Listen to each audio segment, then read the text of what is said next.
Hello and welcome to the Oxford Sandy and Black Pig Group Foundation Charity Podcast. I'm your regular host, Andrew O'Shea.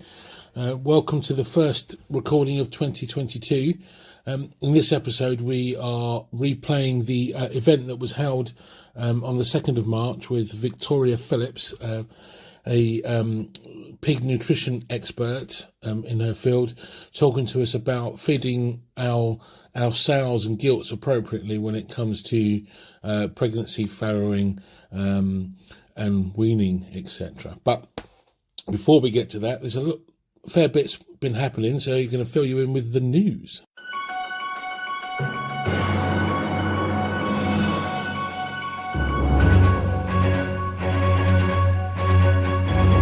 So first up, we saw in January our first winners of our awards. The first award was the Pig Excellence Award, and that was won by Catherine Green. Well deserved as well. Most of you will know Catherine from the Cook Along series. She's done quite a few of them, and we do have an upcoming Cook Along from her next month. And the other winner of the award was the Pork Producer Award, and that went to Kieran and Kat Rosenblade in Ireland. A young couple trying to make the most of the Oxford Sandy and Black pork in Ireland. So congratulations to both of those. They received a plate from Richard Bramble, £200, a fleece, and our plaque, which has been engraved with their names, and they get to keep that plaque until next year, when we'll get handed to the next winner. So if you do have someone that you want to nominate for either of those categories for 2022, please reach out to Kim and I via email and provide your nomination in the relevant category. So next up, those will have seen on the group a video from Nicola Gumry, AHDB EAML Bureau Manager, asking for those of us who keep pigs in England to sign up for the AHDB Shape of the Future programme. There will basically be a list of surveys later on this year, where we can feedback on how we feel as independent producers, on how we feel the relevant legal bodies, etc., function for us, and feedback as to how we can see and shape the future for us at the smaller end of the market. So I'd encourage you to go over by the 31st of March this year. Go over to ahdb.org/shape-the-future and register. Now, please note, you are asked some questions. This is not the survey piece. This is just the registration for the process. AHDB will be in contact in due course with specific questions and your opportunity to have your voice heard. So thank you very much. So what else is there to tell you? So fundraising activities. I mean, it's the fundraising that helps keep us afloat, so to speak. So with programs like Amazon Smile, give us money that doesn't cost you anything. When you shop on Amazon, you use Amazon Smile, and we get a small percentage of your purchases paid back to us as a donation. There's Facebook fundraisers. If you go to our page, Oxford Sandy and Black Pig Group page, you can set up a fundraiser to raise some money for us. And then more recently, we signed up to easyfundraising.org. It's a free tool, doesn't cost you anything, and basically when you shop online with a number of high level, I think it's 4,000 retailers signed up, we get anywhere from 0.5% to 5% of your spend value as a donation to us. Again, it doesn't cost you anything, it's completely free, and at the moment they have a promotion going on. If you sign up by the end of the month, once you've raised £5 through the fundraising. Easy Fundraiser will double it. So I'd encourage you to go over to easyfundraising.org, search for Oxford Sandy and Black Pig Group, and pick us as your preferred charity of choice. So thank you very much for all those that do support us through Amazon Smile, etc. You know, between Smile and Facebook, I mean, we've raised almost £2,000 in the last year or so through those programs. So thank you to all those that participated there too. Right, I'm not going to waffle on any longer. I'm going to hand over, going to play a replay of the event that we had with Victoria Phillips, feed nutrition expert, talking to us about feeding our pigs during pregnancy, farrowing, and weaning. So I hope you all enjoy it. Over to Victoria. So thank you very much. Good evening, Victoria. Thank you for joining us and supporting the charity with this event. Good evening, Andrew. Thank you very much for that. Thank you for inviting me back. No, it was a pleasure to have you. I'm going to give you the rights to share your screen so you can drive from there. Let me see. There we go. So you should be able to share now, I believe. I've done that correctly. Can you see that? We can now. Nutrition for sales. Yeah. So thank you very much, everyone. Thank you, Andrew. Okay. So last time, I don't know how many of you were with us last time, but we were looking at nutrition of growing pigs. We were looking at sort of the key rules, if you like, for balancing the diets of young, growing, finishing pigs. And so what my plan for tonight is to do similar sort of course, make it quite practical, but this time looking at sows. So looking at the key nutrients, looking at the sorts of key things to think about when you're feeding your sows. And then we'll look at both gestating sows and lactating sows. And again, we're just going to look at some of the key points to remember and to consider when you're designing diets for your sows. And if I remember rightly, the last time I did this, within the group, we had a mixture of different feeding regimes. So we had some people who just fed a commercial diet, bought a standard sow diet and fed that. We had some people who were home mixing a ration together and feeding that. And I think the majority of people were kind of in between. So they were feeding the commercial diet, but they were also adding some things to that. So whether that would be some form of foods or other materials, and they were then supplementing the commercial diet with tasty things that look tastier. And so I've kind of planned on that being the case here as well, that looking at, the sort of different variations in the diets, and just going to go over the key points at each of those stages to remember. Okay, so please do feel free to ask any questions. I think it's probably going to last about an hour, but I'm happy to stay as long as you want. If I can answer any questions, I'm not an Oxford Sandy and Black expert, so Andrew's also here as well for any specific questions on that. Okay, but it's certainly, it doesn't really matter what breeds you're feeding. Even with this, even between the traditional and the commercial breeds, the principles are exactly the same. So let's start by just thinking about the feed itself. So you could all be feeding different types of feed. All feed is feed. Okay, so feed is made up of water. All feeds will have a water fraction, and everything that's not water is what we call dry matter. And that then makes up all of the key nutrients that I'm going to be talking about today.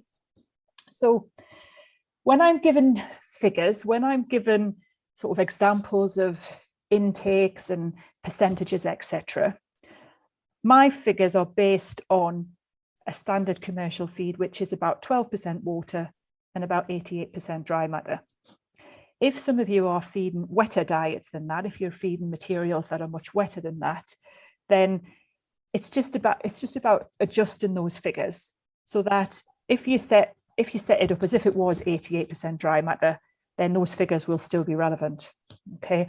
When you're feeding a very wet diet, it goes a little bit wrong if you don't just keep converting it back to that sort of standard 88% dry matter.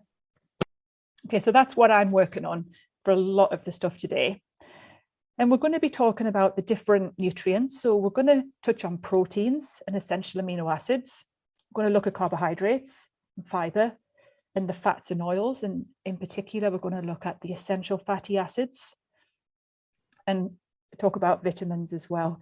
So each of those nutrients does have an important role in sow nutrition. Different in many ways to the young, growing and finishing pigs. You know, there's a lot of sort of different considerations here, but the nutrients are the same. It's how we balance them and how we utilize them that makes it different. And we're also going to touch a bit on the minerals as well, the essential minerals. And so I'm going to start by just a couple of slides on each of these and talking about these different nutrients and how important they are in sow nutrition. So starting with the main one, or one of the main ones, is looking at protein. Okay, so I always think about protein as being if you take an analogy of a feed being a car that you want to run smoothly along the road, the protein is the metal that makes up the car doors and the rubber that makes up the tires and the glass that makes up the windows. It's the bit that you can see. In an animal, it's the muscle, it's the internal organs and tissues, it's the hair, the skin, the trotters, yeah. And they're the bits you can see. But protein is also very important when we talk about reproduction and we talk about hormones and we talk about enzymes. They are also proteins. You can't see them, but they're made up. Things like antibodies are proteins. So they have all this underlying role. And when you think about sow nutrition, where we're looking for reproduction, we're looking for hormones, we're looking for health and sort of antibodies, then the protein makes up key roles in that. Protein is a chain of amino acids. So it's a long chain made up of amino acids. Amino acids, if you like, are the building blocks of the proteins. You might remember when we did the course on the growing and finishing pigs, we were talking very specifically about essential amino acids and key amino acids and meeting the nutrient requirements down to sort of the percentages and the grams of each of the specific amino acids. It's still important, but with the sows, we tend not to be quite so specific in terms of all of those essential amino acids. What we're looking for here really is a good quality protein. We're looking for a good balanced protein made up of a good level of essential amino acids. Yeah, we don't want too high protein. It's not like we're in the growing and finishing pigs where we're looking for very high levels of protein and in young pigs, very high levels of amino acids. It's not like that. We're looking for just a nice level of protein made up of good quality essential amino acids. So when we're looking for sources of protein, as I said, it's not quite as specific as with the finishing and the growing pigs. We're just looking to get a nice balance of protein. Things like soya, things like a bit of rapeseed meal, things like fish meal, linseed, for example. They are all good sources of protein, good quality protein, good levels of essential amino acids, some better than others. So, for example, the fish meal has very high levels of essential amino acids. Soya, not so much so. A little bit of fish meal goes a long way to supplying the requirements for the sows for essential amino acids. If you're not feeding fish meal, then you'd probably be looking at your amount, your soya inclusion, your linseed inclusion, just to make sure that you've got that good balance of protein and that good levels of essential amino acids. Hi, Victoria. Can I just ask a question there? Because I know there's a few people that look at soya-free diet feed for their pigs purely because of the way that soy is sourced. Is there a suitable comparable straight that you can use? So not really. It's very difficult to replace soya in pig diets. Fish meal is without doubt the best alternative. Very good quality. It's also very expensive, but very high levels of essential amino acids, which means you don't have to feed an awful lot of it to be able to make up what the soya would be given to the diet. Gotcha, yeah. But if you were going to look at other vegetable proteins, so for example, if you were to consider things like rapeseed meal or sunflower,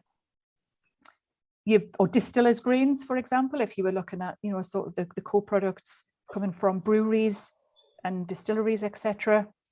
The problem with them is they're high in fiber and the essential amino acid content of them is relatively low. It's not as good as the soya. So even though the protein content might be the same, it's these key amino acids where you'd find that you probably end up with a deficiency. So it's difficult to replace soya, to be honest. I mean, it's not a very common question, but I'm sure Kim agrees. A couple of times that's popped up in the group, and I've just sort of wondered. No, it's actually for me, it is a common question because a lot, not just pigs, but actually if you look at beef contracts and milk contracts as well, there's a big premium and a lot of pressure now to produce soya-free diets. And it sounds quite nice to say, oh yeah, let's make something without soya. But the reality is there's not just this sort of pile of stuff waiting there to replace it. Yeah. You can replace it, you can do it, but you've just got to be a little bit careful about forgetting about these essential amino acids. Yeah, it's not, you might think you've balanced the protein because you've used another type of protein like rapeseed or sunflower, but you might still be lacking in the lysine and the essential amino acids. Okay, thank you. Victoria, I've got a question for you that's come through, please. The question is, what percentage of the feed should be protein in a lactating sow? Okay, so I have got a slide on that in a minute, actually, coming in. Okay. It can be, as I said, it's quite, we're looking roughly here. Yeah, so it's not the same sort of specifications as we saw with the growing and the finishing pigs. You're looking for around about 18% protein. And that would be on that dry matter basis of 88%. Yeah, if you converted what you've got into dry matter. And if you want, I have actually got a template for converting dry matters if you want me to send it to you. You're looking pretty much, if you could produce something that had 18% protein with a good level of essential amino acids, you're not going to go too far wrong with that. Yeah, what you don't want is too much protein. And that's one of the problems if we start to feed the poorer quality proteins. If you fed, let's say you fed sunflower meal to a level that gave a good supply of essential amino acids, what you might find is that overall crude protein content could be way higher than that. Could be up in the 20s, the high 20s. This essential amino acids, or the if you like, the rate determinant step, and everything above that is just waste. It just takes energy to get rid of it. It's excreted, it becomes pollution, if you like. It's that the nitrogen is just excreted through the kidneys and excreted as urine. Okay. So yeah, so it's not, as I said, it's 18% protein is really what we're looking for. You're not wanting huge amounts of protein, but when you start to look at the quality of the protein, that's what really is key. Okay. Okay, thank you. I always put this one in. I think it never does any harm to just remember that, it's illegal to feed animal byproducts. meat, kitchen waste, kitchen scraps, catering waste, etc. Even though there's probably some very, very good quality protein in those products, the animal byproducts. You know, I just always think that it's always worth just emphasizing that because due to the risks of disease, etc., and it's illegal to feed any kind of animal byproducts, with the exception of, there's very few exceptions. So if you're feeding cake, for example, then it might have some pasteurized milk in it, it might have some cooked eggs in it, that's okay. But any meat derivatives and many other things as well, we can't use. So that then takes us back to what can you use, and it's all these vegetable proteins, which generally speaking are not as high in essential amino acids as what the animal-based proteins are, which is why we end up having to feed more of them to then get that essential amino acid content. Okay, so I just mentioned about essential amino acids cannot be synthesized by the animal, they must be in the diet. Okay, and there is, again, if you want the figure, I've given you a very rough figure there, that you're looking at about 1.05% lysine as being the sort of the level of lysine that you want to see within that 18% protein. Yeah, if you can achieve an 18% protein mix with about 1.05% lysine, you're all right. Okay, and that's.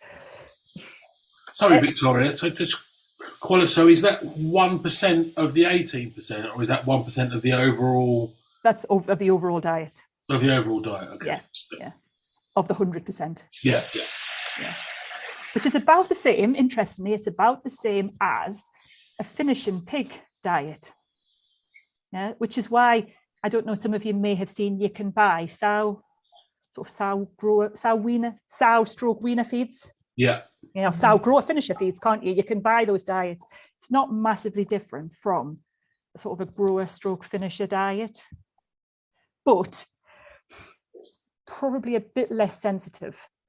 Yeah, it's very much about just getting that balance, not too much protein, round about 18, with a good level of essential amino acids. And I think you'll find that most of the breeders and that here will use sow and weaner nuts to feed their weaners and their sows. You know, it's a good all-round food. Yeah. Doesn't mean you have to have different bags of everything. Yeah, exactly. And it's designed for that. Yeah. I think where you possibly then are going to see issues are where you're mixing that with something else, where you're changing the makeup of the diet by adding something else to it, and whether that's going to dilute the essential amino acids. So, for example, if you're adding carbohydrate-based feeds, that's going to dilute the essential amino acids. Or if you said, well, I'm going to add some fish meal to it, again, what you're then doing is raising the protein levels quite significantly. Not necessary to have very, very high levels of lysine and methionine. You know, these are the kind of, we just want a nice level. Yeah. Okay. Another question that's come up here, Victoria, is are legumes a good protein substitute? Yes, they are very good, beans and peas, but you can't feed too much of them. So I'll get my book. I can tell you exactly. I think you're limited to about 5%. Peas better than beans. Beans have anti-nutritional factors in them, which means you can't feed too much of them. I've got a book up on my shelf, which I'll give you the number before we leave. Remind me before we leave to get the actual numbers for you, because I'm sure it's about 5% maximum for beans and maybe a bit more for peas. So you can't replace the soya with them. It's a shame, actually. It's a shame, because from a protein quality point of view, they're really nice, but it's the anti-nutritional factors in them that why you can't feed too much of them. So a bit like, you know, how we can't eat raw kidney beans because of those anti-nutritional factors in them. It's a similar issue with the peas and beans. But I would always encourage, if I'm doing sort of these type of diets for pigs and poultry, organic diets for poultry, I always maximize my use of homegrown peas and beans. They're lovely materials, lovely protein, not too high, not too low, really nice essential amino acid balance. I start by utilizing as much as I can of them. As I said, 5-10%. I'll get you the figure in a minute. And trying to make that up with other sources of protein. So I would definitely say if you've got that option, then certainly look to use it. They're nice, they're very nice. Okay, remind me to get them numbers before we go. Okay, will do. Thank you. Okay, so that's your protein. As I said, I'm talking quite generally here. Give them enough, they'll be fine. I don't think protein's really going to be the sort of the thing that causes the issues in sow diets. I think there's probably other nutrients that end up being noticeable first. And so if we then look at the energy, so if the proteins are the metal for the doors and the rubber for the tires and the glass for the window of the cars, the energy is the petrol. The energy is the fuel that you put in it, the bit that actually makes the car run, the bit that you can't see, but without it, your car's not going to work. And so for sows, this control of energy tends to be the thing that we're looking at here.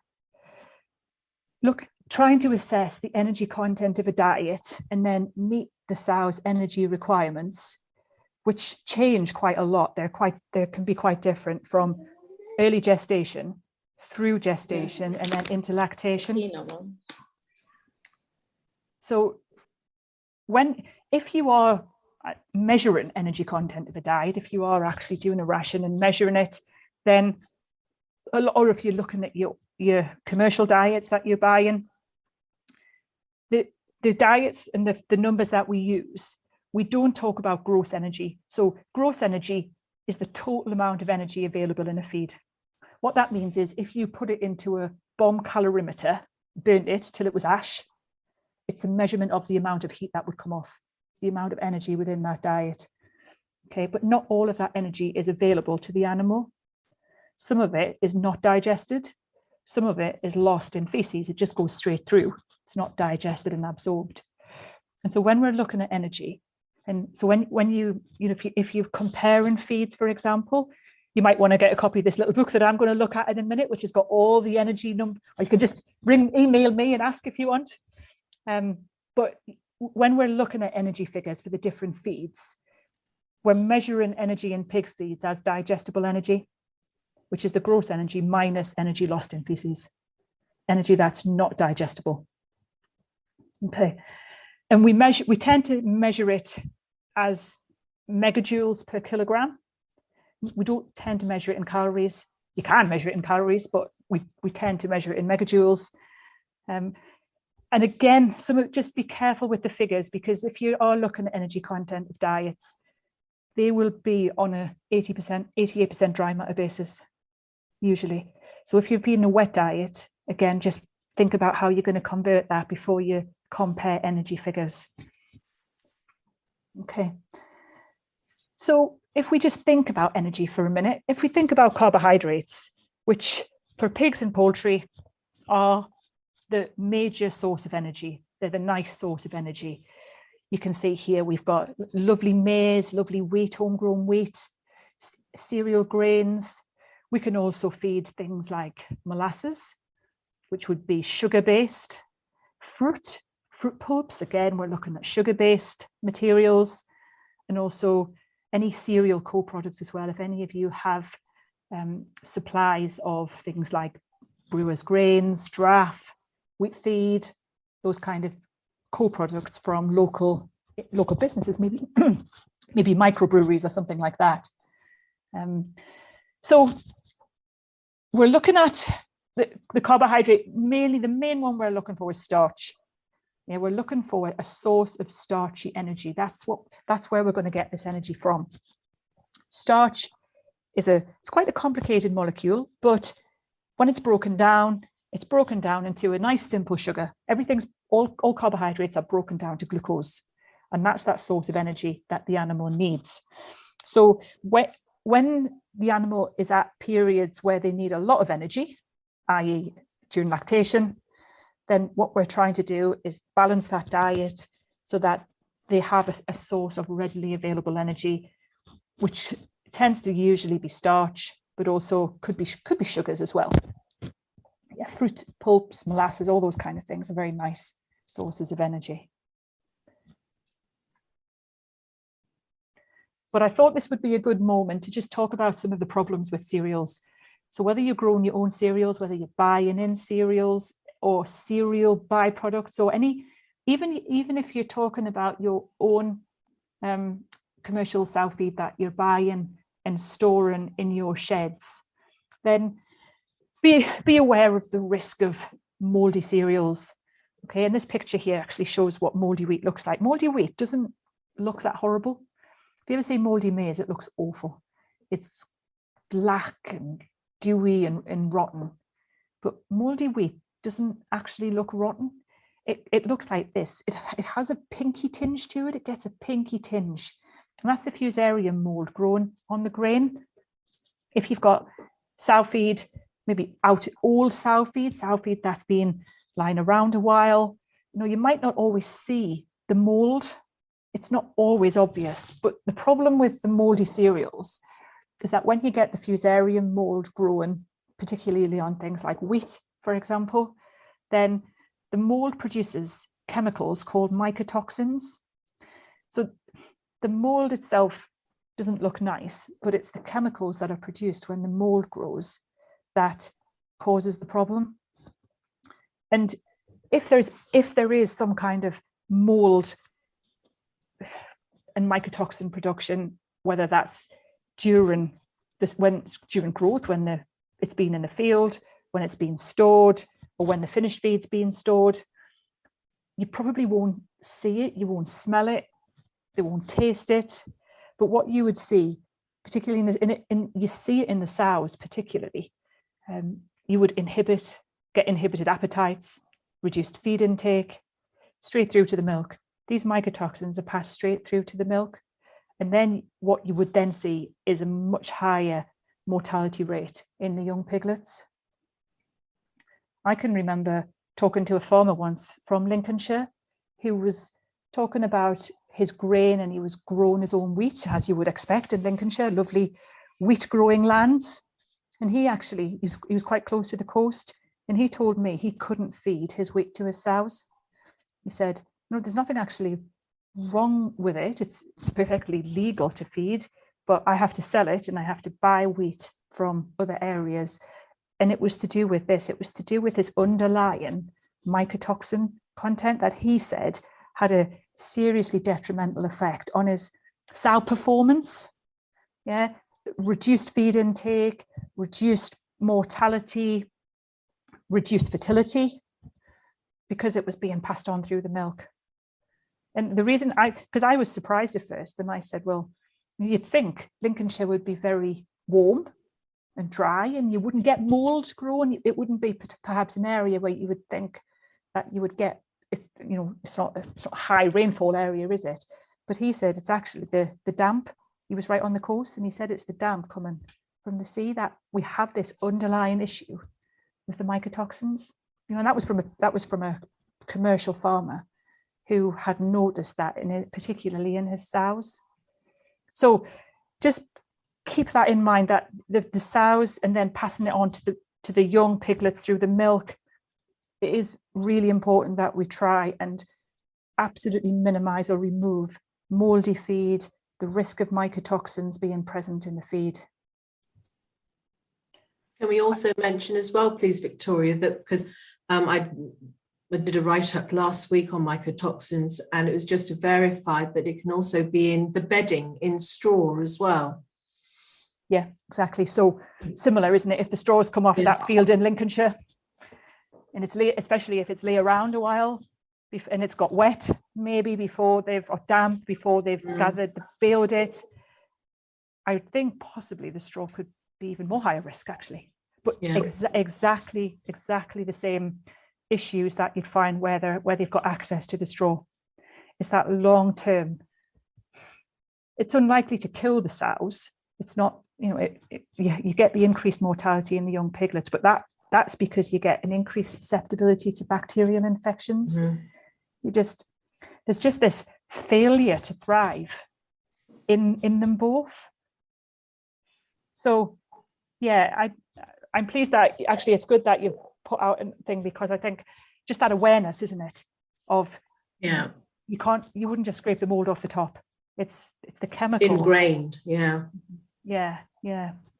And what I've also done actually is I've also included in this presentation, I've actually included a slide on ergot as well. So I don't know if you've ever heard of ergot, but it looks like rat droppings. So that top photograph shows ergot contaminated grain. And actually in the middle photograph, you can see how it grows. So it grows out of the ear of the grain. It doesn't grow in the shed, it grows in the field, and it's either there or it's not. It's not like mold, which will grow through the grain. It's sometimes quite difficult to spot ergot. So I speak to some of the weighbridge intake operators at some of the biggest grain stores in the country, taking in hundreds of thousands, if not million tons of wheat sometimes a year. And even they would tell me they can't tell the difference between a rat dropping and an ergot contaminated grain. You know, if you do ever see, if you've got grain and you look at, fine, maybe you've got rat droppings. I know rat droppings aren't great, but they're better than ergot. So the way to do it, you put gloves on and you cut it with a knife, and if it's black all the way through, it's a rat dropping, and if it's white in the middle, it's ergot. Okay, and you can see there just how it stands out. But you only need one ergot grain. It's so lethal that you're talking, if you had a 2 kilo sample and you got one ergot grain, rejection without any doubt at all. It's so lethal.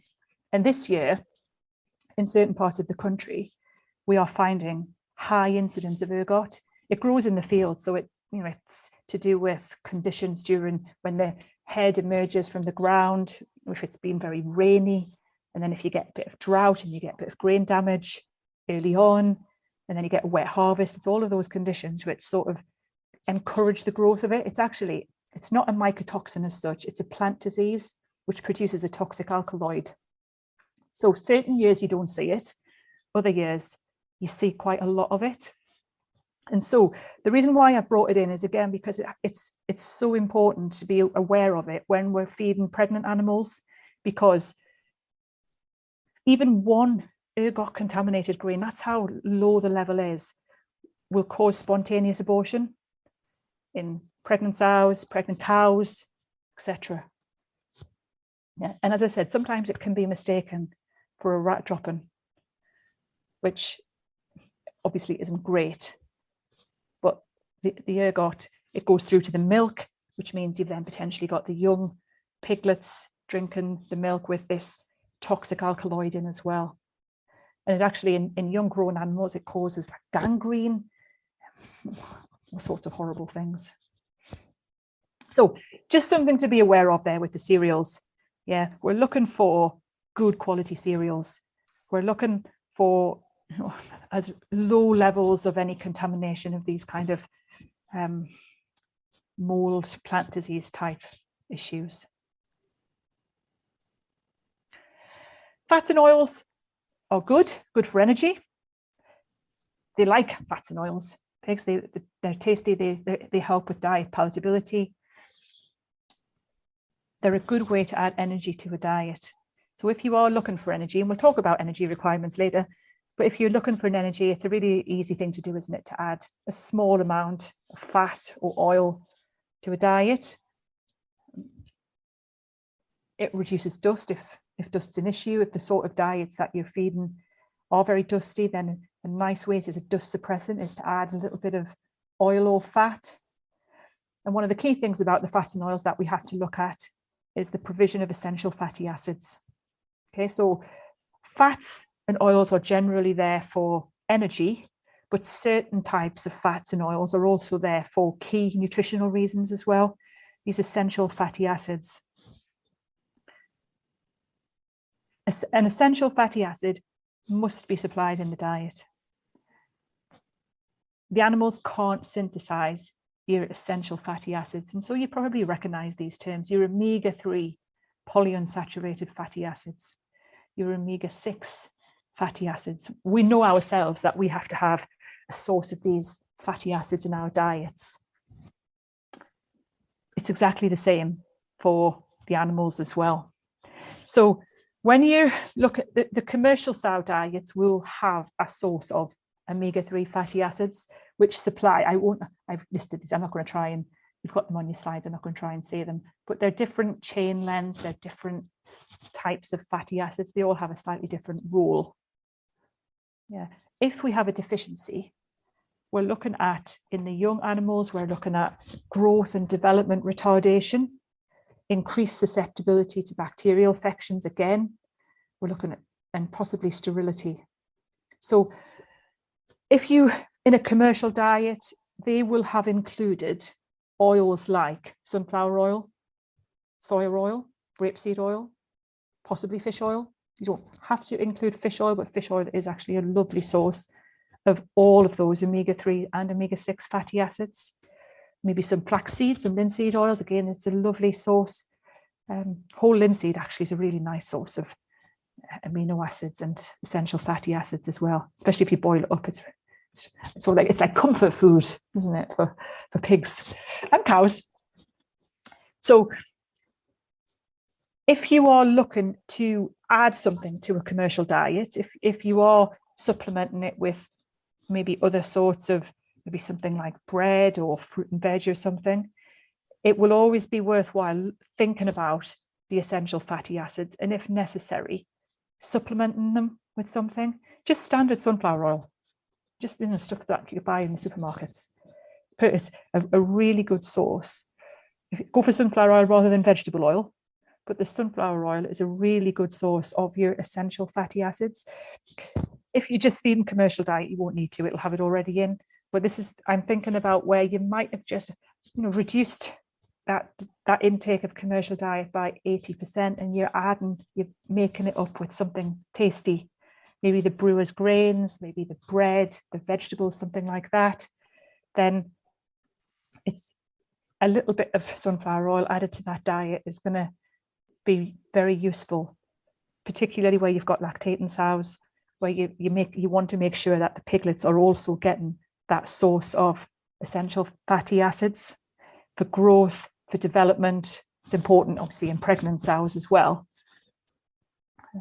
In the young pigs, where you're looking for, that sort of development of the immune system, and to try and prevent the sort of the bacterial infections. Okay, so just it's not a difficult one to supplement there. Yeah, the protein one we were talking about, what else you could use. Sunflower oil, it's good. And when I was thinking about vitamins and minerals, I was sort of thinking about the same scenario here. So if you're feeding a balanced dry sow feed or a sow weaner feed, sow growth finisher feed, lactating sow, etc., they will have all their vitamins and minerals balanced. So you shouldn't need to feed an extra vitamin or mineral supplement. But if you're diluting that down with something else, or if you're mixing your own, then we're looking at making sure that we're giving them the correct level. And that doesn't always mean as much as possible. It's about giving them the correct level of key vitamins and key minerals. And I've picked out two. So I haven't got time to look at them all, but I've picked out two really key vitamins and minerals to think about. So we're going to just look at calcium in a bit more detail and just look a little bit at some of the B vitamins as well. I don't know how easy it is for you to get a hold of just a general purpose sow vitamin or mineral supplement.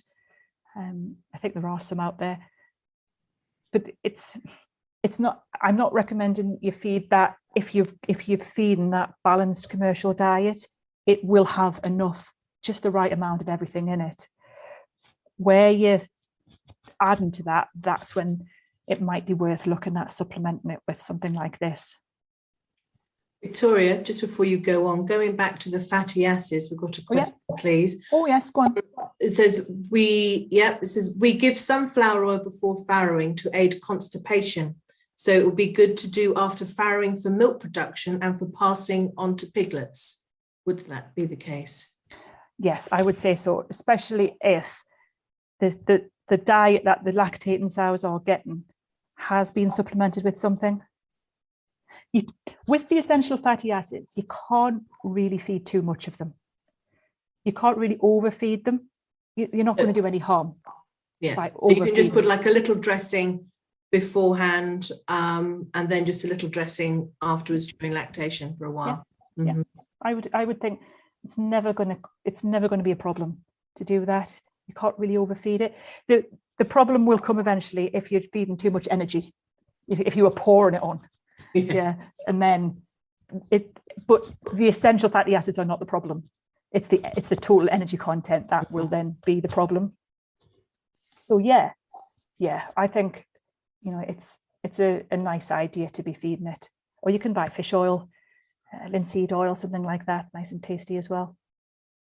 Okay, thank you. What we're not things like palm oil, coconut oil, not coconut oil, not palm oil, what else? Because they don't have the essential fatty acids in them. Yeah, coconut oil might sound quite nice, but it's no good for this. Yeah, we're looking for the polyunsaturated fats, not the saturated fats. Okay, thank you. So vitamins and minerals, mentioned vitamins. So if we're talking about the car, then the vitamins and the minerals are like not that I know much about cars, but they're like the oil in the gearbox or the water in the radiator, required in small amounts, but essential to the life and well-being of the car or of the animal. Okay, and this is where you just have to be a little bit more careful, because sometimes you can go too much. Yeah, sometimes if you feed too much, that will have detrimental effects as much as deficiency. And it's about getting the balance between these key essential vitamins and minerals. And so what I've done, I've just listed, so we have vitamin A, D, and E. Okay, they're our fat-soluble vitamins. We need, if you're feeding these vitamins to any animal, we need a source of fat in the diet to be able to absorb these vitamins into the blood. And if you're talking about storage, like these are fat soluble, which means that they're stored in the body, then vitamin D particularly needs a source of fat to actually be stored in the body. So usually if an animal has had a good source of these vitamins and there's been a fat source in the diet, then there will be stores of these. Vitamin D, for example, for humans, up here in Newcastle, for about 6 months of the year, the sun is not strong enough to actually promote vitamin D production in the skin. And so we have about 6 months of storage of vitamin D up here in Newcastle, which is just enough to get us through the winter. And it's probably the same for pigs as well, I would imagine. There's months potentially of storage of your fat-soluble vitamins. So the problem with these often is that you can feed too much of them. They're toxic if you feed too much. So we're not talking about just feeding more and more vitamin supplements to the sows, thinking, well, if I give, eventually they'll get enough. You've got to be very careful, particularly with vitamin A, that you don't overfeed it. We've then got our water-soluble vitamins, which are our B vitamins. They're not fat-soluble, they're water-soluble, which means they're not stored in the body. So they need a daily source of them, and also vitamin K as well. Again, a commercial sow diet will have a good source of B vitamins. It will have that daily balance of all these vitamins. If you're diluting the commercial diet, you will be diluting the B vitamin content. And so again, depending on how you're mixing your feed, what other materials you're using, it's probably always going to be wise to consider supplementing B vitamins when you've diluted effectively the balance in the commercial feeds. You can get sources of B vitamins. I'm thinking of other types of feeds. I suppose some of your vegetable type products will have things like folic acid in there. Your green leafy vegetables, that's what you eat when you're pregnant for your folic acid. But I think they probably have to eat quite a lot to get the requirement. So if we take folic acid as an example, pregnant women are advised to eat a source of folic acid from before you're planning on getting pregnant. Used to say for the first few months, but I think they now say right the way through pregnancy. Folic acid is a key nutrient when an animal first gets pregnant and you get the egg and sperm coming together, and then you get cell development. So you get 2 cells, 4 cells, 8 cells, 16 cells. And after a few weeks, those cells actually start to develop, and they develop into your brain and your spinal cord and your reproductive cells, etc. And if there's a deficiency of folic acid, the brain and the spinal cord aren't encapsulated, and we get something called anencephaly, which is where the actual brain and spinal cord are open. It doesn't develop. It can happen in any animal, but it's something that, that's why we're told to take folic acid for humans. It's to do with that development during early pregnancy. And so what for the sows, I'm thinking about the pregnant sows, we don't want to be diluting these B vitamins, that they can't store them. They need a daily source of them. So that's kind of where I'm thinking, where that there are situations where that if you do have access to a vitamin mineral supplement and you are diluting the commercial feed, it is going to be worth looking at topping that up. The other B vitamins are important for energy production.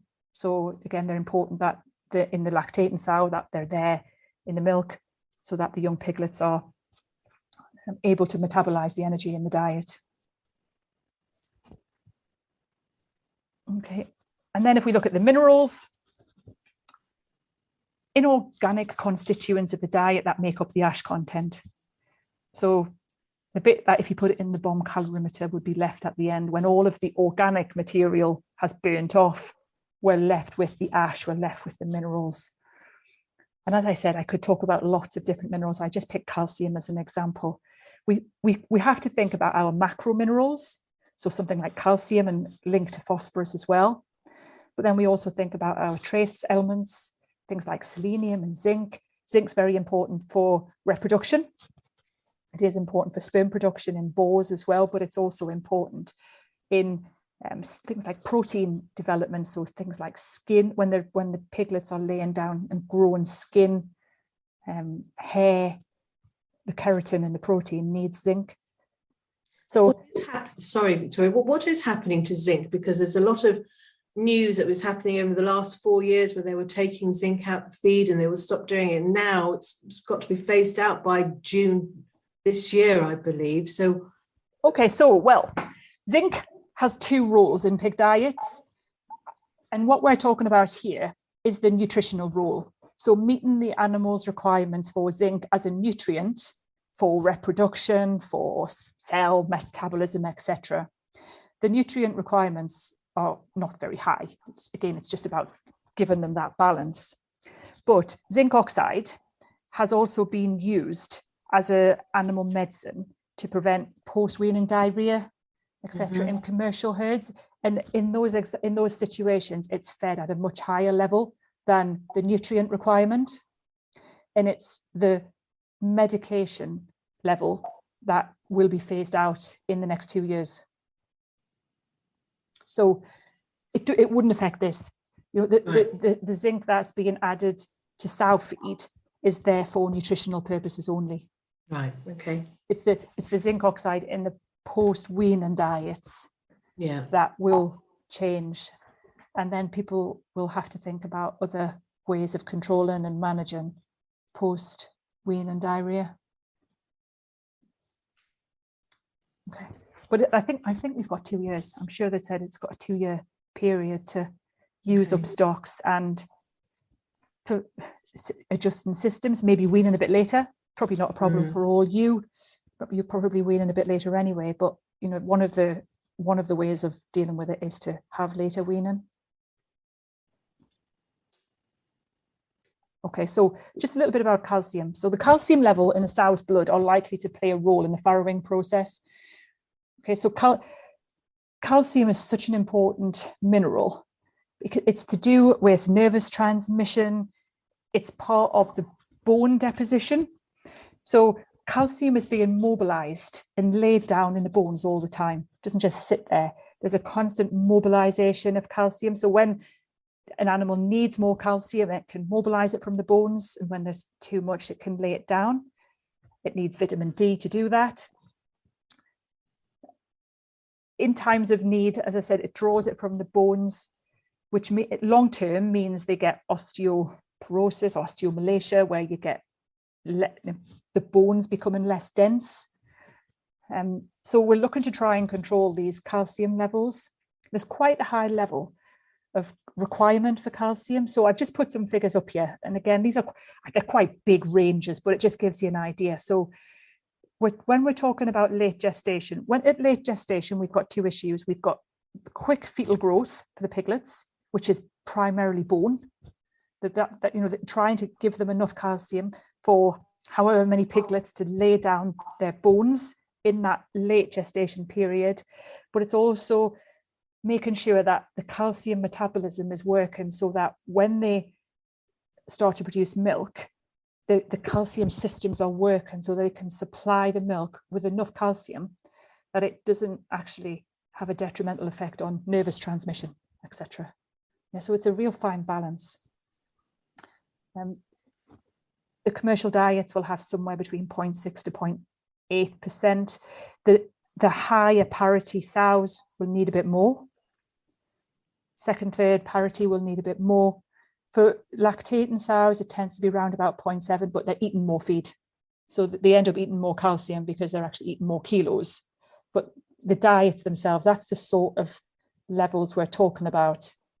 And again, I'm talking here about your standard 88% dry matter, balanced commercial feed.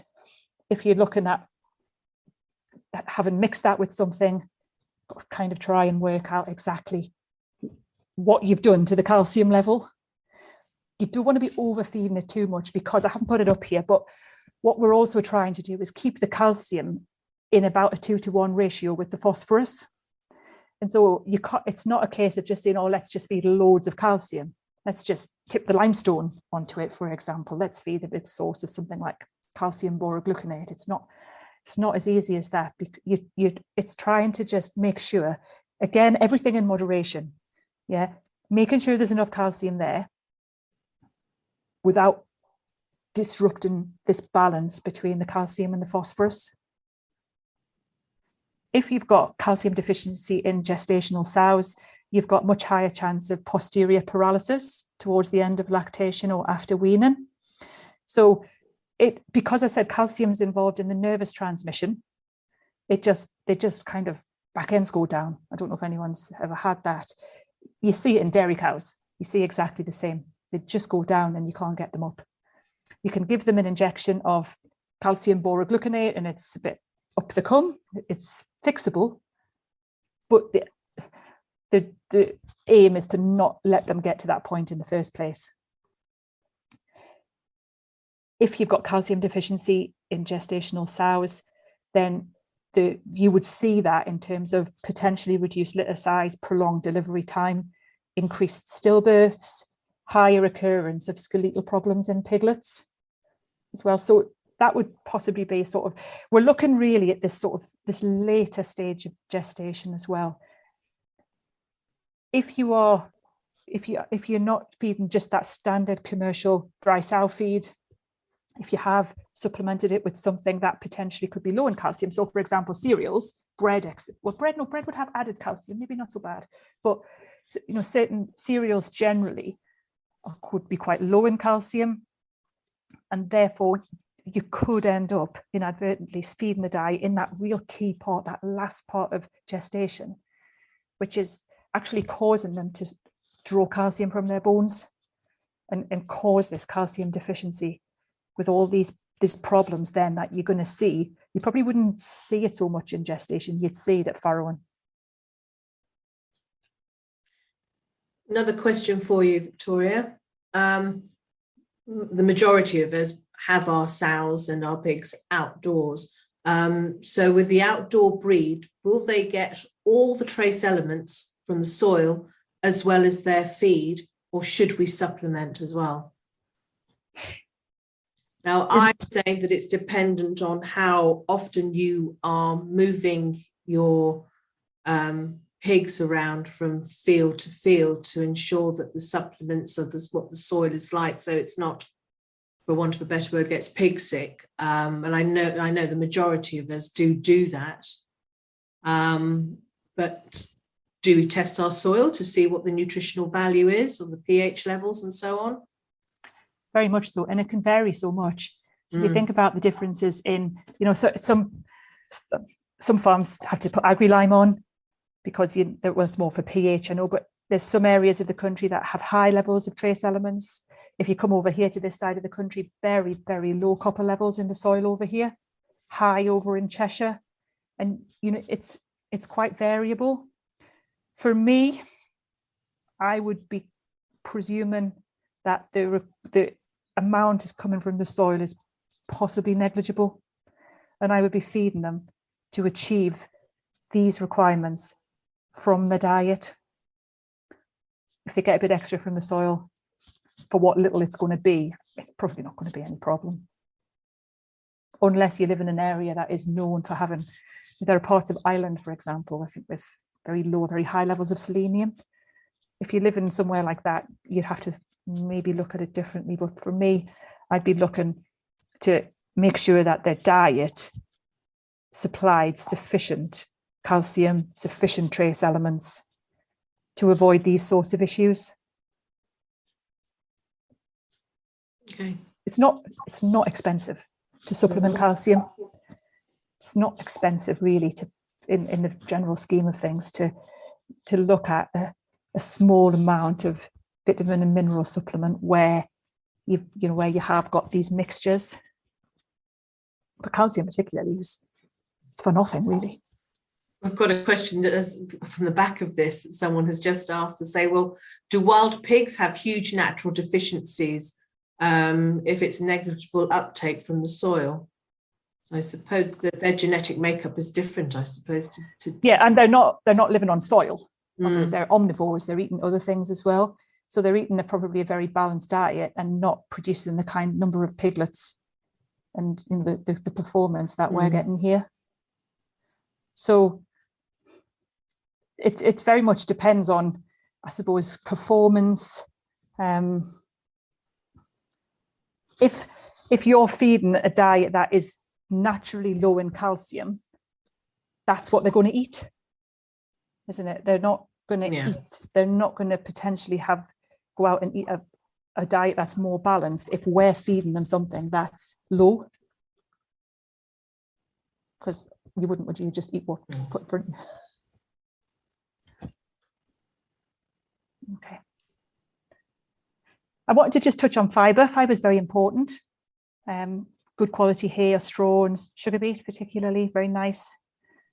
Important for gut filling dry sows. So this is more probably based for, it's probably more noticeable in your big commercial breeds where they're bred with a very big capacity to eat, because they need to be able to eat enough to give them enough energy to produce enough milk for the piglets, for all those piglets. But we're still looking, it's possibly similar or not quite as noticeable in the more traditional breeds. But what we don't want, and we'll touch on that a bit later, what we don't want is I'm going on a bit here. We don't want too much energy during gestation. And if we're feeding quite a highly concentrated diet, and we only feed a small amount of it, eventually they will get hungry. Eventually they'll start to feel hungry if we haven't filled them up. They've got to be quite empty to do that. But what we can do, rather than feed them more high energy feed, more nutrient dense feed, we can look at something like straw. You mentioned about straw. Hopefully there's no mycotoxins in it. Bulky vegetables are good as well for dry sows. Sugar beet pulp's lovely, actually. They love sugar beet pulp. If anyone's got horses and you've soaked sugar beet pulp, you know how much it swells up. So inside them, you give them a little bit of sugar beet pulp. There's not a lot really in sugar beet pulp, and it just makes them feel full. It's quite a nice. There's not a lot of nutrition in it, but it's quite a nice sort of filler, if you like, where you're trying to minimize or certainly control energy intake in dry sows. If you're looking at lactating sows, these kind of materials are not good because they're just taking up room. Yeah, this is when we need the energy. And sugar beet pulp, even though it sounds sugary and high in energy, it's not really. It's just that it's very much fiber. They have low nutrient density. They take up room. They're not very digestible, so it takes a long time for them to digest. And therefore, there's not room for the good stuff. There's not room for the nutritious feed. And so we're trying to minimize those kind of materials during lactation. But they have their place. Okay, so let's just look. I'm just aware of time here. I've been going on for an hour already. I won't spend too long on this. It's just got a little bit about gestating sow, a little bit on lactating sows. You maybe know this bit already, looking at body condition scoring. What we're trying to do in these gestation sows, in the dry sows, is not let them get too fat. Excessive fat during gestation causes farrowing problems, and it actually can end up producing small litters.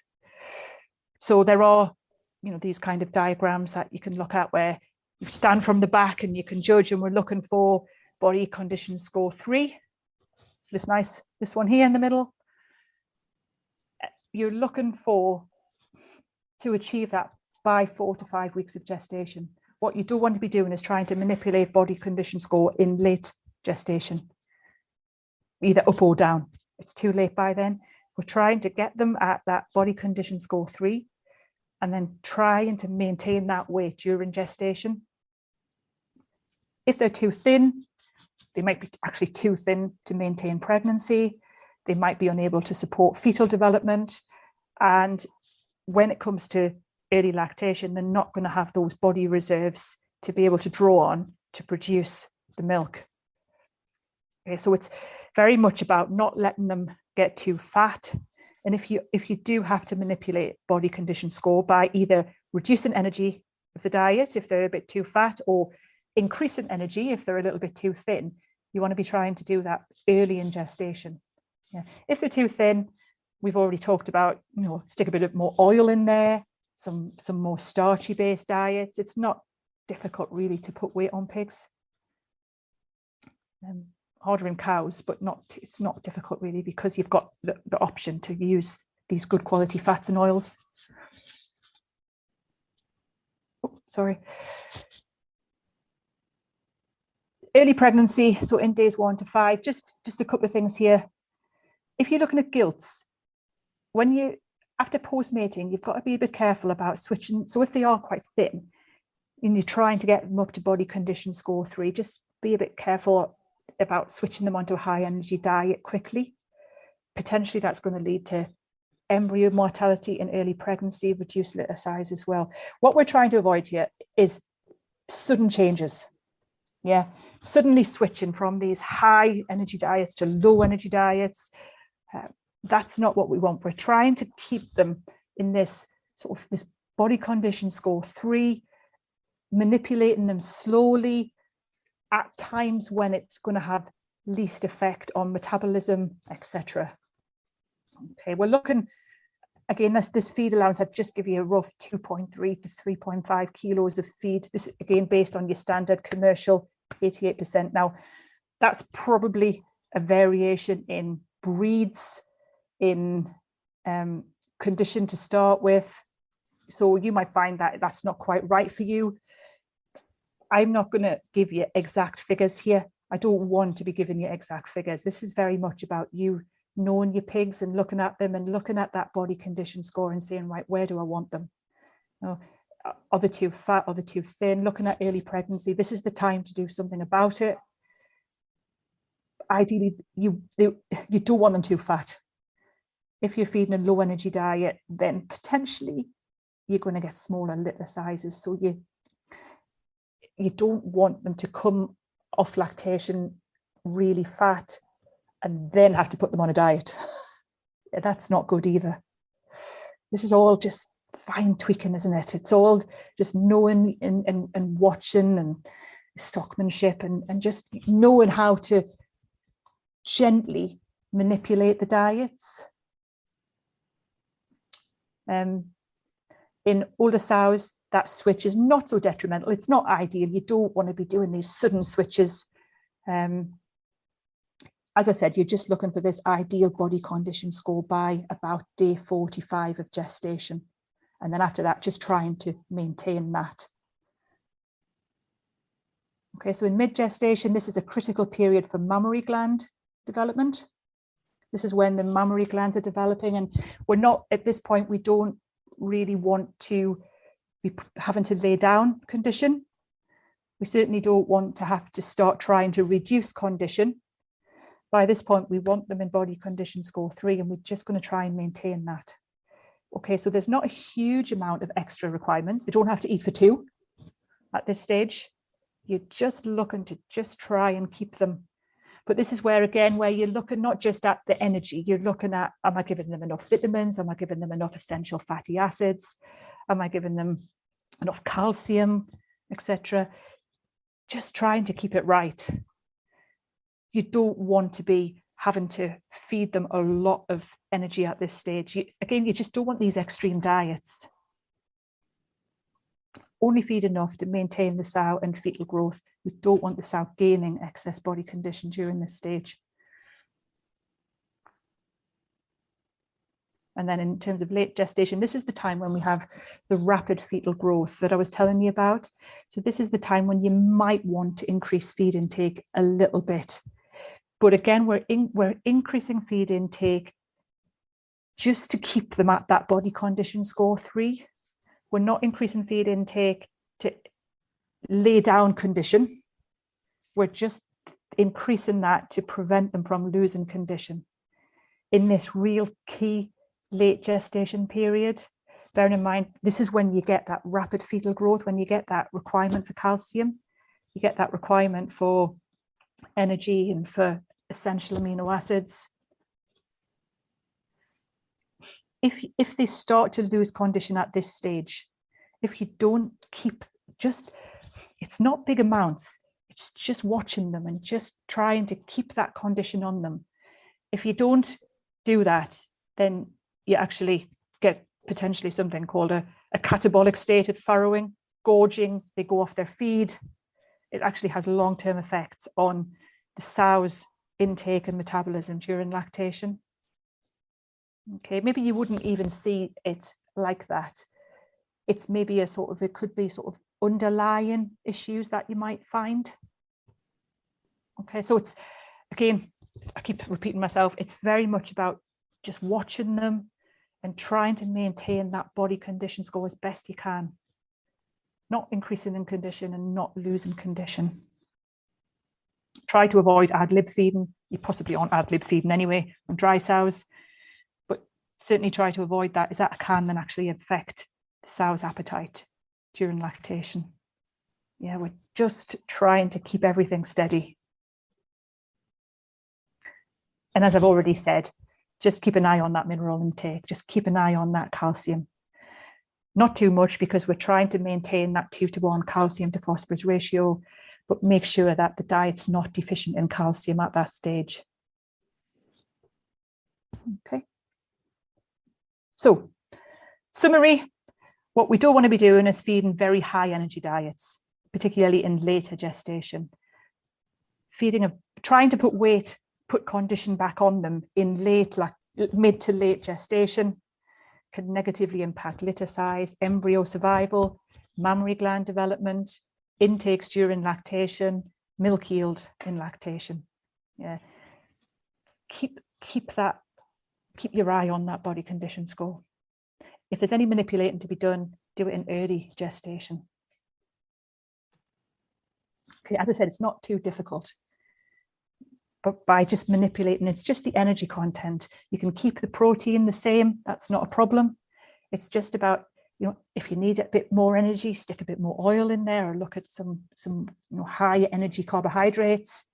If you need to reduce that, then just look at how you can maybe reduce energy content with some of the less nutrient dense feeds. Okay, and then we just finish off by looking at the requirements during lactation. Sow versus gilt. Feed intake can be affected by the feeding of the sow during gestation. I've already said that, haven't I? So if you get it right during gestation, you should be able to get maximum feed intake during lactation, which means that you can get more energy in, which means you've got less chance of potential metabolic problems during early lactation. You've got more milk, you've got higher appetites, you've got more milk, which means you've got stronger piglets. They're not going to be deficient in any of these key nutrients. Sows in their second to third parity will have higher intake. So keep that, you can just keep that in mind when you're calculating how much they'll eat, that the sows in later parities will eat more than the gilts. And that's fine. Have a higher calcium requirement than the gilts as well. Gilts probably need a more nutrient dense diet. So just because they're still developing, they don't have the potential for intake that the older sows do, but they probably have similar requirements. So what you might find, you might want to just give the gilts a little bit more. Yeah, you might just want to add that little bit of oil to the gilts. Yeah, or you can feed a more nutrient dense diet and then dilute the sows down, but you've got to be a bit careful when you do that. So just again, it's just about keeping an eye on them and just being aware that the gilts won't have the same capacity for feed intake and then might need a bit more in the way of nutrients. How much to feed? We're trying to maximize feed intake. Yeah, we're trying to maximize feed intake to meet the requirements of lactation and try to minimize the use of that body reserves. So whether that's body reserves of fat or whether that's body reserves of things like calcium, for example, there will always be a little bit of body fat utilization. That's fine and that's healthy, but we don't want too much of that. We don't want them to lose too much body condition, because going back to what we were saying about the gestation sows, we don't want to be having to do too much in the way of extra high energy diets to get them back up again.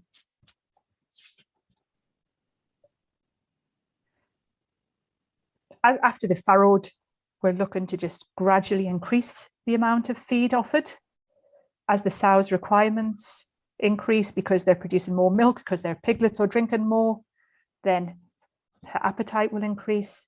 And so we're looking to just follow that and just offer a bit more as her appetite increases.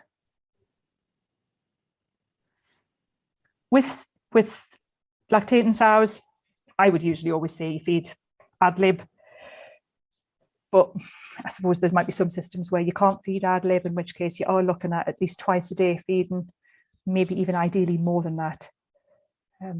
Ad lib's probably best because, as I said, you're trying to maximize that feed intake. By maximizing feed intake, you're minimizing the loss of body condition.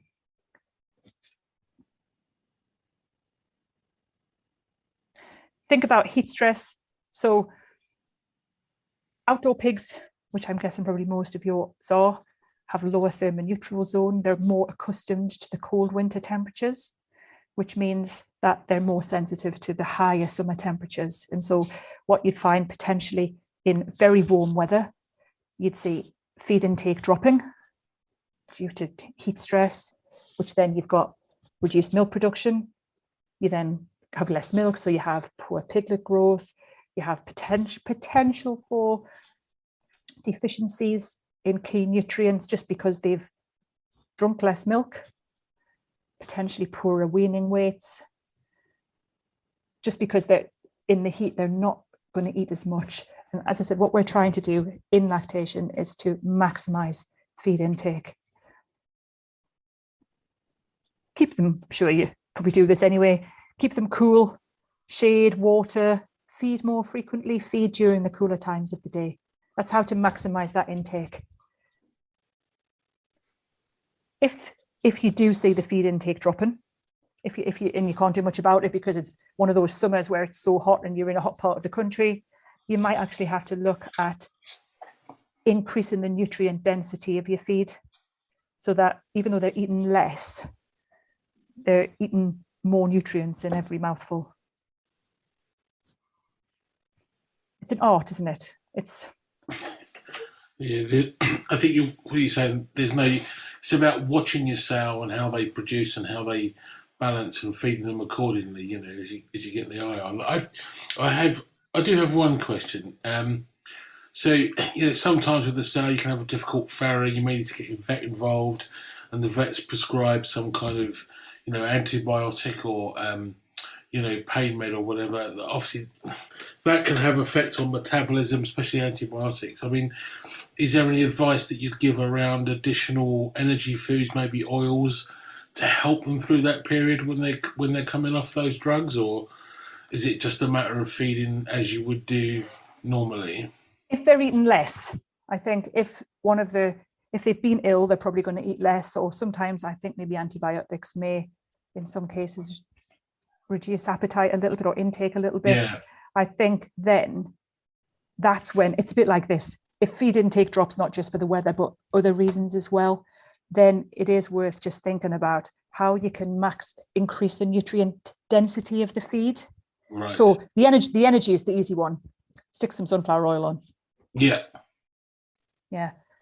Protein, yes, that you can look to potentially add, you know, you can buy a bag of fish meal from your local farm shop. You know, if you thought that was going to be required, you don't need a lot. You can stick a bit of fish meal on there. Fish meal is also good for calcium, good levels of calcium in fish meal because it's got the bones in it. So again, it's probably quite small supplementation, but it could be key. Thank you. Where are we with regards to rolled barley, Victoria? Where does that fit in? So rolled barley is nice. It's less energy dense than wheat.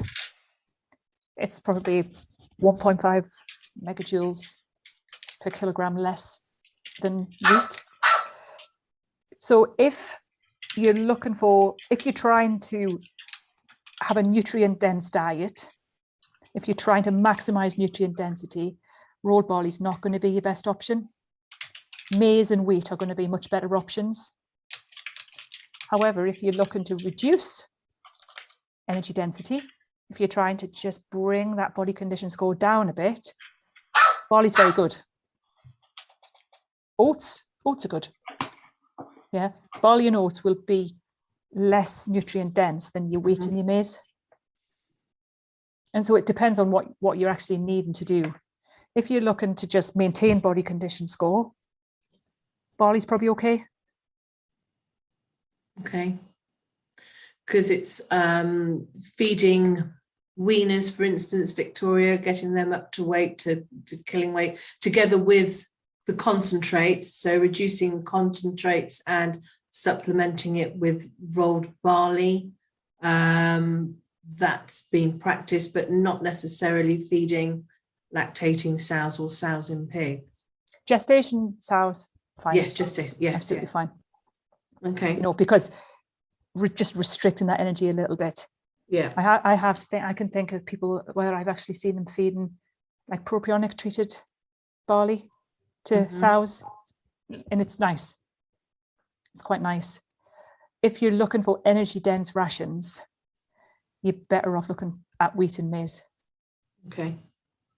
So, thank you. Just one further question on there about, so when you say a little bit of fish and bone meal, not fish and bone, fish meal. Fish meal, yeah. When you say a little bit, what are we talking, like a tablespoon in a daily ration, or are we talking a teaspoon, or are we talking a handful? My goodness, there's a question. How much? I think you're probably thinking of more than a teaspoon. Yeah. I can maybe look that up if you want before I say something that's maybe not right. It's not going to be kilos and kilos of it. Yeah, no, obviously not. Yeah, I get that bit, but I'm going to say a couple of tablespoons per head per day. Possibly even that could be useful supplementation in terms of essential amino acids. Yeah.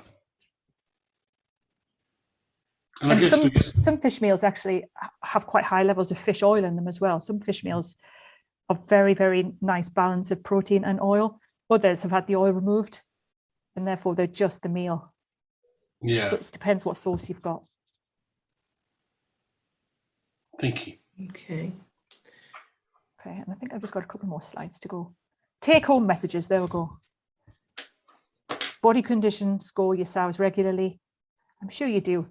You know, like, it's kind of like you're looking, I'm looking all the time. I'm looking at my dog, I'm looking at my husband and body condition, scoring him. Working out whether I need to give him more nutrients or less nutrient dense diets. But it's the same thing, isn't it? That's what we're trying to do. We're just trying not to overfeed during gestation, making sure that we're not, that you, if you have to fill them up, that you're using, as I said, the sugar beet's a lovely option, good quality straw of leafy vegetables. They're all good for gut fill without overfeeding nutrients.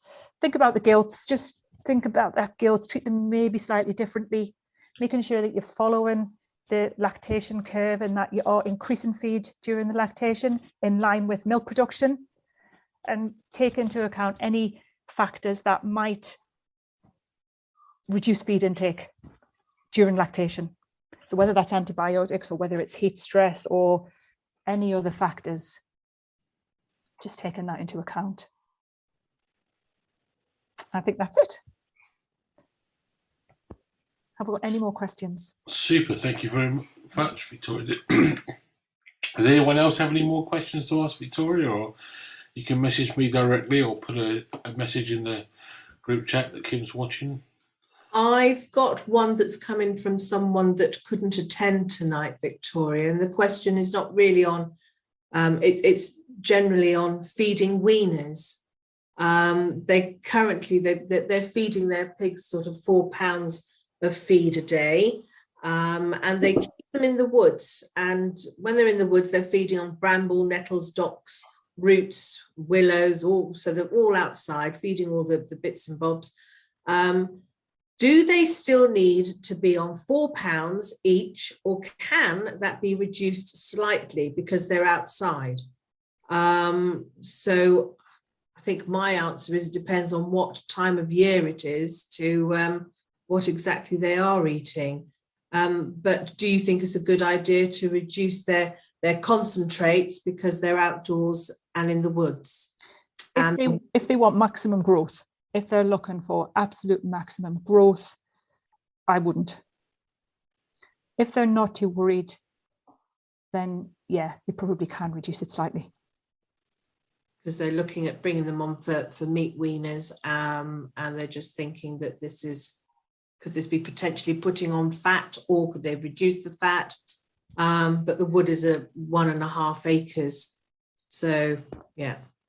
Those kind of materials that you've mentioned there, the nettles, what else did you say, the roots, etc., they're going to be primarily fiber. So they're not going to have high energy content. They're not going to really make any difference in terms of excess body condition and laying on fat. But if they reduce the as fed feed, they're potentially going to go off and eat more of the natural products, to a point where eventually you might see a discrepancy. If they're looking for sort of like efficient production, I'd keep them on the 4 pounds and just let them pick at everything else. Okay. Super. I see Kira's got a hand up. Kira. Thank you. Yeah, Victoria, it's really interesting. For a relative novice who's never had a breeding sow before, it certainly filled me full of thought. But thank you. I just wondered really what your thoughts are about pigs and the fact that the fly casings for black soldier flies are looking to be licensed for animal feed products soon. I wonder what your thoughts are about that. I'm very much for it. And we've already actually given the reason why, because insect meal is actually one of the products that can replace soya really well. And from a sustainability point of view, then, you know, there are already businesses producing insect meal in the UK. If it can replace even some of the soya that we use, it has so many benefits, because the amino acid profile of insect meal is really good. It's much better than soya. So potentially we can use less of it than the soya, but we become less reliant on imported feed. That in terms of the sustainability, it's much more sustainable than, you know, South American or North American or any kind of soya. The risks, I think, are probably minimal. It's got a lovely balance of essential amino acids, and it's actually got quite high oil as well. You wouldn't think insects would be very oily, but it's actually got some really nice oil content as well. We're not allowed to feed it at the moment, but you're right, it does look like it's going to come. Cracking question, Kira. Thank you. Any more questions? Have you seen that question in the chat, Kim? No, I've just got one. There's one about sugar beet, No. and whether it should be soaked or not. I think no. Don't soak it, because when they eat it, it'll swell up inside them and make them feel full. Right. They're not like horses. Horses have very small stomachs. That's why you have to soak the sugar beet, because it swells up inside and can cause colic. But for the pigs, you don't need to feed a lot of it. You know, again, maybe it's just a scoop or something. But because it swells up, it provide a little will provide good fill. Thank you. Okay. Any more questions for Victoria? We can't seem to get her to stumble on any question. She's got That's good. I've got one question that's come through on my messenger that says, what about hemp oil? I'm not a fan. It's an interesting one. Isn't that cannabis? Well, It's not illegal to feed hemp. Hemp No. is a approved raw material. yes. I try and stay away from those kind of things, to be honest. Yeah. There are better things. And can I remind you, please, Victoria, we're going to have a look at the anti-nutritional factors for our beans and peas, please. 1 second. Thank you.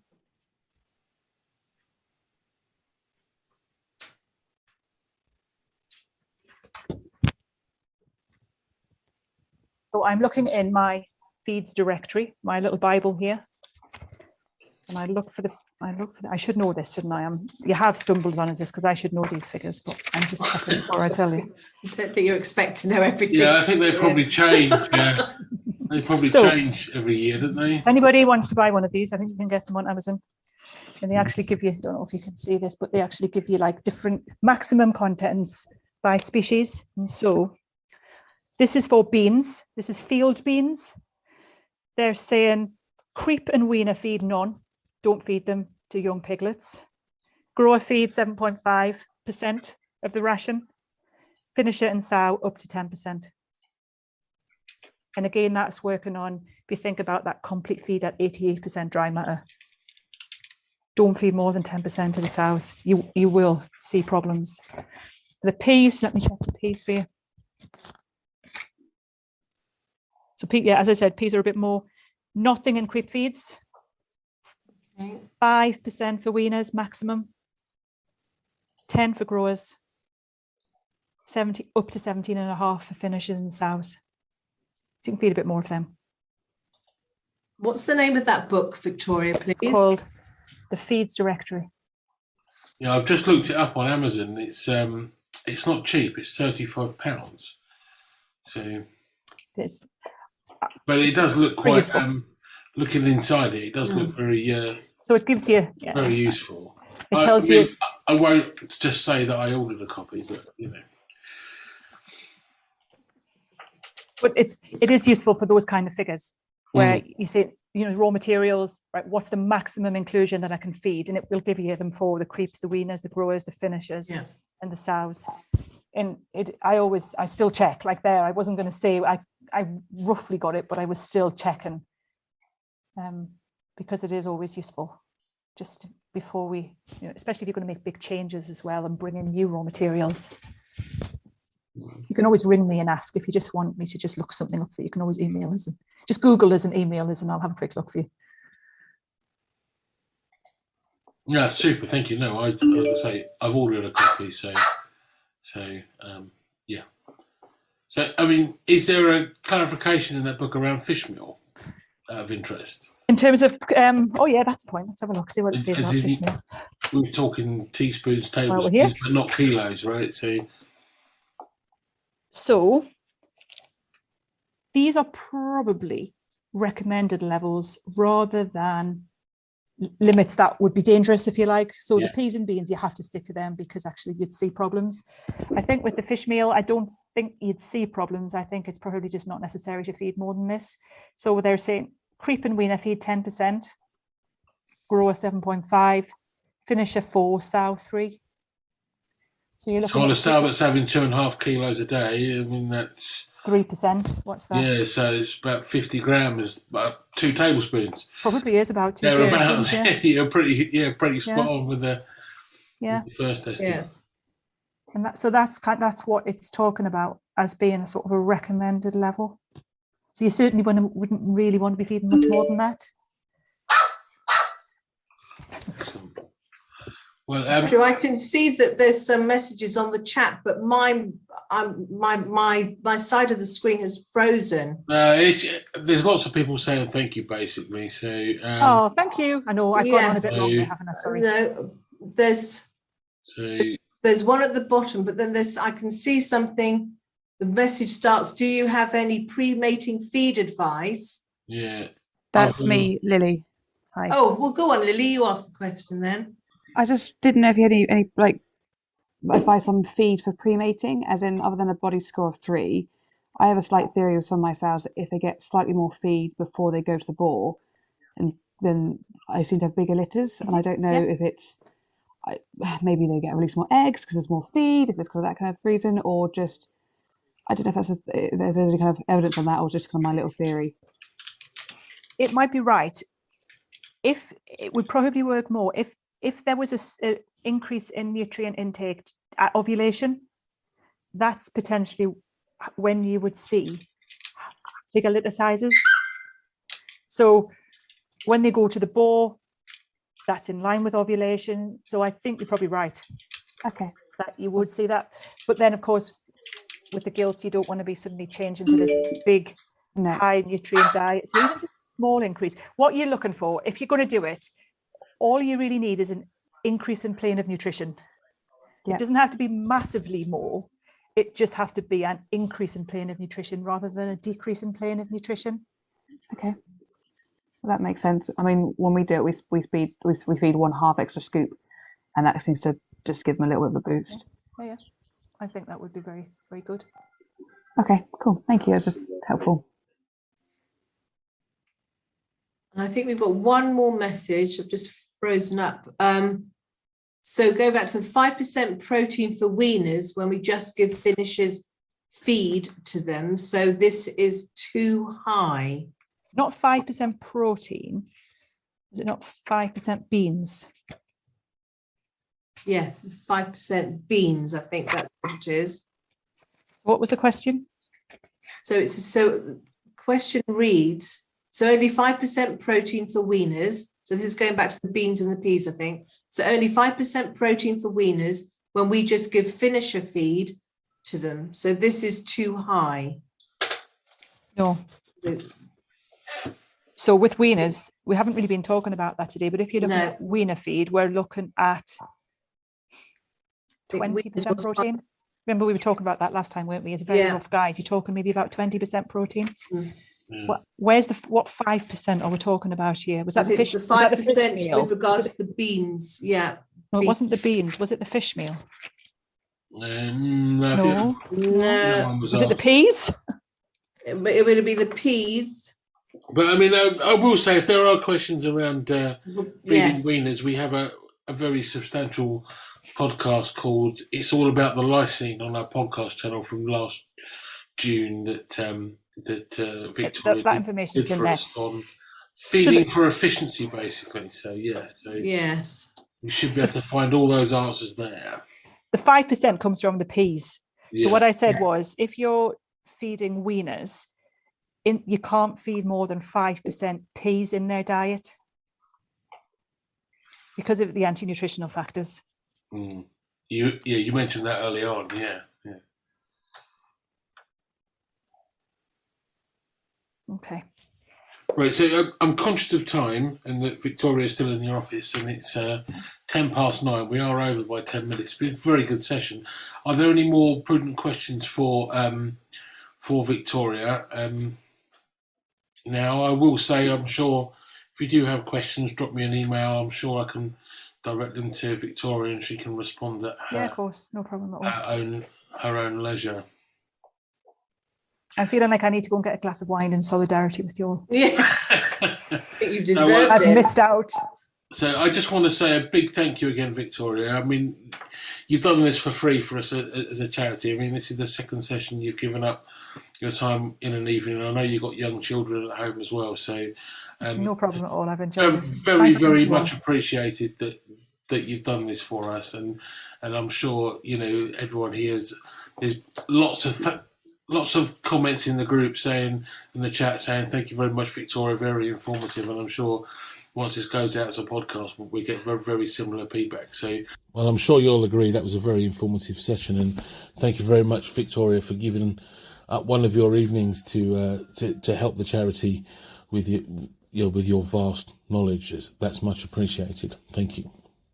Well, that's it for this podcast. I hope you've enjoyed it. As always, if anyone wants a topic to discuss or would like to feature in a podcast or, have a chat with me, it's all done informally via Zoom. We don't record the video; we only record the audio. So if someone has a topic that they're interested in or they want to share, more than happy to have that sort of chat with you. Just drop me an email, andrew@oxfordsandyandblackpiggroup.org, and I'll be in touch.